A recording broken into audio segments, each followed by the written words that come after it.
Hello and welcome to Gadget Joe, and today we get up close and personal with a Dark Avenger.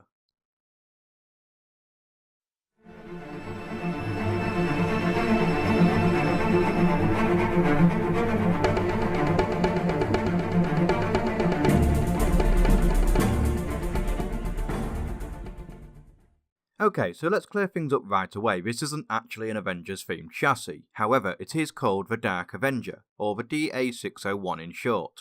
And that front lighting setup looks very much like our favourite you-know-who's biometric chess piece, and it's a very striking look indeed. Now, before we dive into the full details of the lighting modes of that striking front, we're going to pay some close attention to the chassis itself. It is, as previously mentioned, called the DA601 and it's made by Antec. Inside the box you get just the chassis itself, and instantly you are greeted with that dominating, aggressive styling. Moving around the case you get a tempered glass side panel and plain black panel on the opposite side. The front panel is made up of 3 sections with a large plastic shroud pointing towards the centre from the bottom with strips gravitating in the same way. Another identical shroud is pointing down, and in the centre is a grille mesh panel that hides away the 120mm Rgb fan that we will look at shortly. To the sides of these are chunky detailing to follow the futuristic look. Despite the way it looks quite flat to the front, those 2 plastic panels actually come away from the front, giving plenty of breathing room and airspace for the fans to still circulate plenty of air around the chassis. At the rear of the DA601 you get a pretty standard layout with a PSU dust fan filter at the base that pulls out for maintenance and slides and clicks back into place. Starting from the bottom you get a space for your PSU and mounting. Above this, you get 7 PCIe lanes with a securing panel to the right that can be locked in via thumb screws. Move up again and you get an I/O panel with a guard to the right, mounting for the rear exhaust fan with different height options and a panel above this. Here you have access to the thumb screws for removing the rear panel too, so nothing too fancy here. At the top of the chassis you get the same angular modern edge theme following on, with a large magnetic dust filter that sits on the top that hides away the mounting plate for cooling at the top of the case. The I/O panel features that same angular design with a large LED switch, 2 USB 3, a large substantial LED power switch, mic and audio ports, and a reset switch at the end. At the top there is support for up to 3 120 or 140mm fans, and a 360 or a 280 rad. The mounting plate is sturdy and well made too, so will comfortably hold any radiator. Moving to the rear of the chassis you get a full-size panel that moves away via thumb screws to reveal a generously sized working space with a decent depth for hiding cables to better manage your system. You get 2 Ssd mounting trays that secure to the tray with these 4 screws. You don't need to remove the screws completely, just loosen and slide the tray away. The trays can house a full-size 2.5-inch drive and mount on these holes on the side. There are rubber pads going across to prevent vibration and damage, and when mounted simply slot it back into position. To the left of this you get the Rgb and Fan Controller. This is included in the box and features power cable, 3 ARGB LED strips and fans already included, plus space for an additional LED strip or fan by Antec. There are mounting points for up to 4 fans too, so expandability is very much an option. This panel is powered by a SATA power header, and you can also connect it to the relevant motherboards for ARGB sync with the relevant software suites. Moving down again to the Psu Shroud you get a hard drive caddy with 2 plastic trays that simply squeeze together and pull out. The caddies are simple yet functional with rubber anti-vibration feet and points for mounting either a 2.5 or 3.5-inch drive. They simply slot right back into place when done. To the right you get a large space for mounting PSUs up to 200mm with space to hide away your cables too. In the shroud you also get a box with an instruction paper, a few zip ties, a GB RGB sync cable and a bag of mounting screws and standoffs.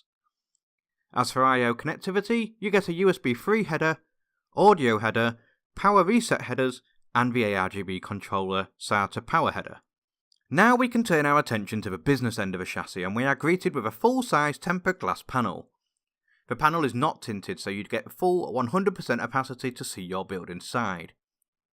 Removing the glass is done by unscrewing the 4 thumb screws on each corner. An interesting little addition is the glass mounting system that utilises a rubber washer on the thumb screw that covers the rubber grommet surrounding that holds the glass in place. This not only secures the glass in well but also stops it from falling away from the chassis when the thumb screws are undone. Once the glass panel is gone, you get a large, relatively simple space that features a large motherboard cooling cutout and plenty of cable management routes. The DA601 is an E-ATX chassis, which means it can support up to an extended ATX motherboard as well as ATX, mini ATX and micro ATX. The staggered cutouts to the right mean you can cable manage for smaller or larger boards with space for up to a 400mm full-size GPU and also 160mm CPU cooler support to boot. At the rear end you get an included 120mm fan and then 7 expansion slots below this. The Psu Shroud features a Psu viewing window to show off your hardware and also add extra ventilation too, whilst the rest of the shroud envelopes the entire length of the chassis. At the front you get the included 120mm prism, Rgb fan and supports for up to 3 120s and a 360 Rad2 with a cutout on the shroud for the radiator and fan mountings. Now that we've taken a closer look into the chassis itself and the specifications of such, we can turn our attention to the aesthetics once again, more particularly the RGB lighting modes. When lit up, the front of the DA601 looks striking, with those 4 LED strips gravitating towards the heart in the middle in the form of the RGB prism fan. Changing through the lighting modes is as simple as clicking the LED button on the top and cycling through. What's more is there is a significant number of modes available right out of the box, meaning you can create the perfect look you desire. Even more so is the fact that you can connect it to the relevant motherboard to further synchronise your lighting setup and have even more control.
Overall, we are very impressed with the DA601 and it has showcased a very different aesthetic that is very fitting to the time period it is available with the Avengers Endgame release.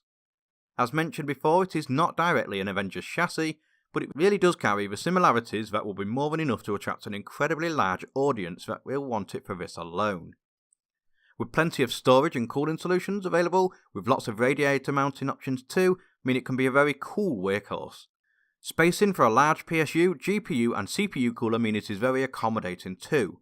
The chassis is well built and sturdy with premium materials and super modern futuristic design, makes it a very appealing choice and has happily earned itself our Gadget Joe Gold Award. As usual, if you wish to get your hands on your very own DA601, I will leave a link in the description below. Don't forget to leave a thumbs up, leave a comment and click that ever elusive subscribe button for more. And that's it from me for this time and I'll see you in the next video.